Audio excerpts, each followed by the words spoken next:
Hello, this is Tony Heller from RealClimateScience.com.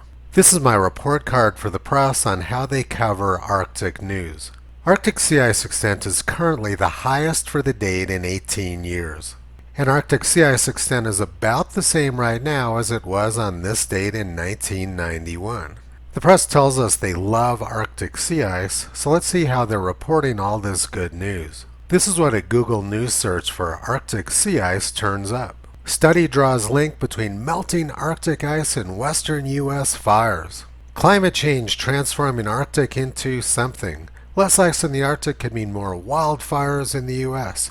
Scientists link increasing wildfires to decreasing sea ice. Melting sea ice opens up Arctic Ocean to killer whales. Let's look at this claim that melting sea ice is producing more wildfires. The first problem is that the ice isn't melting. Extent is about the same as it was in 1991. There's been no trend in Arctic sea ice extent for the past 15 years. All of the press's predictions of Arctic doom have failed. This one was from USA Today. The other half of their misinformation is that wildfires have not increased. In fact, they're down 80% from the 1930s. All of this climate reporting from the press is fake news. USA Today refuses to fact-check their own fake news, like in 2009 when they predicted the Arctic would be ice-free by 2014.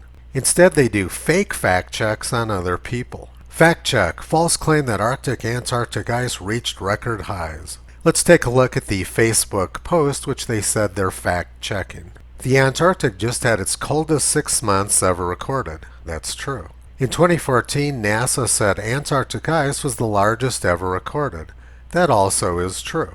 Meanwhile, Arctic ice is reaching its highest point in 20 years. That's almost true. The actual number is 18 years, not 20. According to the latest data from the Danish Meteorological Institute, Arctic sea ice volume has been on something of a tear in recent weeks. It's now tracking above all recent years and shows no signs of abating. The statement was also correct.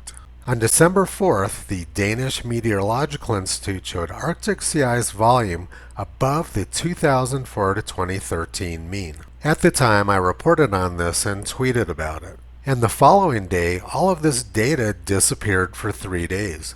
And when the data came back, the Danish Meteorological Institute had massively altered it. After the alterations, December 4th Arctic sea ice volume was well below the 2004 to 2013 mean. Apparently, huge amounts of ice disappeared overnight in the middle of winter. On December 4th, they showed a large chunk of very thick ice right here.